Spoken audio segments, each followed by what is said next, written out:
Patterson नाम के शख्स ने the man eaters of Sao नाम की किताब में किया है। जॉन हेनरी पैटरसन वही शख्स था जिसने 135 से भी ज्यादा इंसानों को खत्म करने वाले 2 शेर भाइयों को खत्म किया था। गाइस, आगे बढ़ने से पहले मैं आप लोगों को एक बात बता देना चाहता हूँ कि जिस वीडियो के व्यूज मिलियंस में होने चाहिए उस वीडियो के व्यूज केवल 9-10 हजार पर ही रुक चुके हैं। मैं बात कर रहा हूँ साओ लायन की वीडियो के बारे में जिन्होंने 135 से भी ज्यादा लोगों को खत्म कर दिया था। तो गाइस, साओ लायन की वीडियो देखकर आप खुद बताना कि वीडियो की स्क्रिप्ट और एडिटिंग थी कैसी। वीडियो की लिंक आपको कमेंट बॉक्स में और डिस्क्रिप्शन में मिल जाएगी। तो चलिए इस वीडियो को शुरू करते हैं। जॉन हेनरी पैटरसन नाम के शख्स ने उनकी किताब the man eaters of Sao में ये लिखा है कि कीमा नाम के रेलवे स्टेशन पर एक आदमखोर शेर ने इतनी भयानक तबाही मचाई थी कि वो इंसानों का शिकार करने के लिए कोई भी हद पार कर लेता था। बात है 1900 की। केनिया में एम्बोसेली नेशनल पार्क, चिउलू नेशनल पार्क और साओ ईस्ट और वेस्ट नेशनल पार्क, ये तीनों नेशनल पार्क कीमा नाम के रेलवे स्टेशन से ज्यादा दूर नहीं है।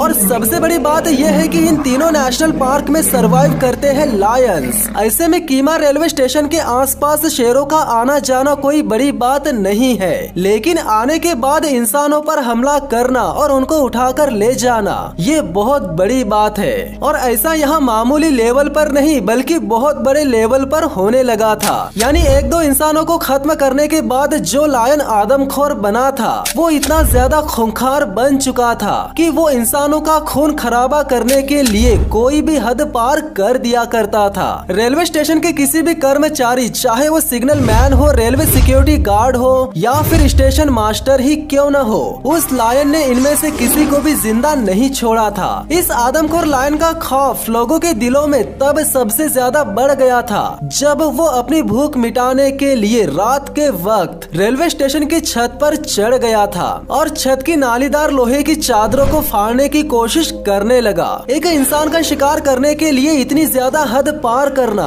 और इतना ज्यादा हाइपर होकर लोहे की चादरों को फाड़ने की कोशिश करना ये बयां करता है कि इस शेर को इंसानों के खून की कितनी तलब लगी होगी। रेलवे स्टेशन की छत के नीचे घबराए हुए टेलीफोन मैनेजर ने तुरंत रेलवे ट्रैफिक मैनेजर से कहा कि एक आदमखोर शेर रेलवे स्टेशन की छत से न केवल लड़ रहा है बल्कि छत को फाड़कर अंदर आने की भी कोशिश कर रहा है। इसके अलावा टेलीफोन मैनेजर ने रेलवे ट्रैफिक मैनेजर से मदद भेजने के लिए भी कहा। इधर छत के ऊपर काफी देर तक लोहे की सीटों से लड़ने के बाद जब लायन को अंदर घुसने के लिए जगह नहीं मिली तो वो यहाँ से चला गया। अगली सुबह जब छत पर जांच पड़ताल की गई तब रेलवे कर्मचारियों को न केवल छत पर बल्कि स्टेशन के काफी सारी जगहों पर खून के धब्बे नजर आए जो कि किसी और के नहीं बल्कि उसी आदमखोर शेर के थे जिसने रात के वक्त छत को तोड़ने की कोशिश की थी। ये कोशिश इतने बड़े पैमाने पर की गई थी कि शेर ने खुद के पैरों और नाखूनों को ही जख्मी कर दिया था। तो यहाँ हैरान करने वाली बात यह है कि जो शेर खुद की जान की परवाह किए बिना इतने बड़े पैमाने पर हमला कर सकता है तो सोच कर देखिए कि अगर गलती से भी इस लायन के हाथों कोई इंसान लग जाता तो उस इंसान का क्या हाल होता। हालांकि पिछली रात वो शेर अपने मकसद में कामयाब नहीं हो पाया, लेकिन अगली रात उसने अपने मकसद को अंजाम दे ही दिया। यानी वो रात के समय एक पंपिंग इंजन के ड्राइवर का शिकार करने में कामयाब हो ही गया। जिसके बाद वो शेर यही नहीं रुका बल्कि एक के बाद एक बहुत ही बेरहमी से इंसानों का शिकार करता गया। बार बार इस आदमखोर शेर के हमले से परेशान होकर आखिरकार एक इंजन ड्राइवर ने उसे खत्म करने का मन बना लिया और उस लायन को खत्म करने के लिए एक लोहे की टंकी में बंदूक लेकर घुस गया। टंकी के अंदर घुसने से पहले उसने टंकी में एक लोप होल बना दिया था ताकि वो अंदर से लायन को शूट कर सके। लेकिन जैसे इंजन ड्राइवर ने प्लानिंग की थी वैसा कुछ हुआ ही नहीं बल्कि यहाँ तो सब कुछ उल्टा हो गया।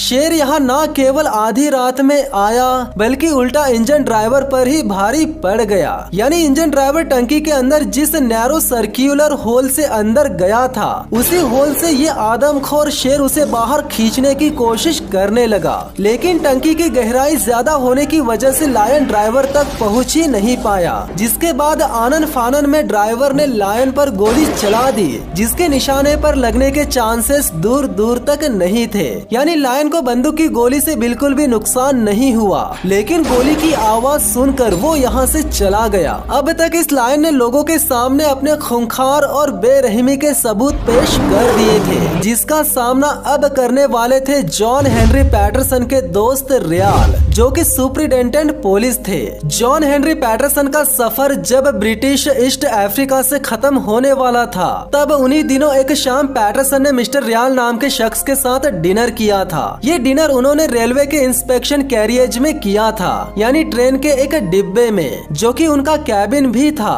समय था 6 जून साल 1900 का। डिनर के कुछ महीनों बाद मिस्टर रियाल अपने 2 साथियों के साथ अपने इंस्पेक्शन कैरियज में बैठकर माकिंडू से नायरोबी जा रहे थे। इस सफर के दौरान जब उनकी ट्रेन कीमा रेलवे स्टेशन पर पहुंची, तब उन्हें पता चला कि ट्रेन आने के कुछ देर पहले यहाँ एक आदमखोर शेर दिखा था। साथ ही साथ उन्हें यह भी पता चल जाता है कि वो आदमखोर शेर कितना ज्यादा खूंखार और कितना खौफनाक था। जिसके बाद मिस्टर रियाल उस आदमखोर शेर को खत्म करने का मन बना लेते हैं और आगे नायरोबी जाने के बजाय अपने 2 दोस्तों के साथ यही कीमा में ही रुक जाते हैं और उनके कैरियज को ट्रेन से अलग करके मेन ट्रैक से हटाकर साइड वाले ट्रैक पर लगा दिया जाता है। यानी मिस्टर रियाल और उसके दोनों दोस्तों के रहने का इंतजाम कैरियज यानी ट्रेन के डिब्बे में ही कर दिया जाता है। अगले दिन रियाल और उसके दोनों दोस्त दोपहर के समय उस आदमखोर शेर की तलाश में निकल गए, लेकिन उन्हें ये पता नहीं था कि जिसकी तलाश वे करने गए थे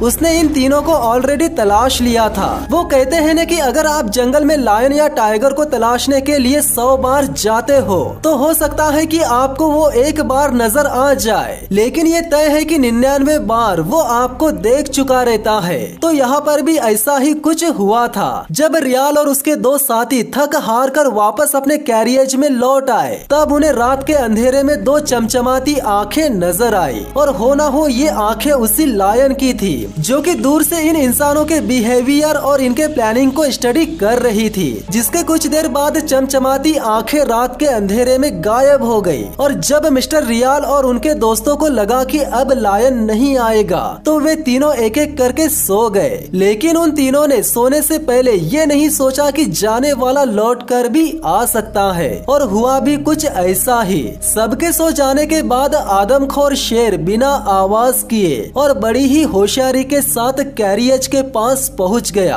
और सबसे हैरानी की बात ये थी कि लायन डोर ओपन करके कैरियज के अंदर घुस भी गया। लायन के लिए डोर ओपन करके अंदर घुसना आसान इसीलिए था क्योंकि कैरियज में स्लाइडिंग डोर लगा था और डोर को चालू बंद करने की हरकतें लायन ने रात के अंधेरे में दूर से ही नोटिस कर ली थी, इसीलिए वो अपने पंजों से डोर को ओपन करने में कामयाब हो चुका था। कैरियज एक तरफ से झुका हुआ था और जब लायन अंदर गया तब लायन के वजन से कैरियज और थोड़ा झुक गया, जिसके चलते लायन ने जिस डोर को ओपन किया था वही डोर दोबारा तेजी से बंद हो गया और डोर का लॉक टूट गया। इससे पहले कि ये तीनों हरकत में आ पाते, लायन ने नीचे सो रहे एक शख्स की छाती पर अपना पिछला पैर रखा और सामने के पंजे से मिस्टर रियाल पर हमला कर दिया। लायन ने अगर एक बार अपने शिकार को चुन लिया तो वो अपने अगल बगल के शिकार पर ध्यान नहीं देता, और यहाँ पर भी ऐसा ही कुछ होता है। ऊपर के बर्थ पर सो रहे एक साथी को भागने का मौका मिल जाता है और जब ये लायन मिस्टर रियाल को कैरियज की खिड़की तोड़कर उठा ले जाता है, तब उस शख्स की भी जान बच जाती है जिसकी छाती पर लायन ने अपना पिछला पैर रखा था। जिस शख्स की छाती पर कोई शेर अपना पैर रख दे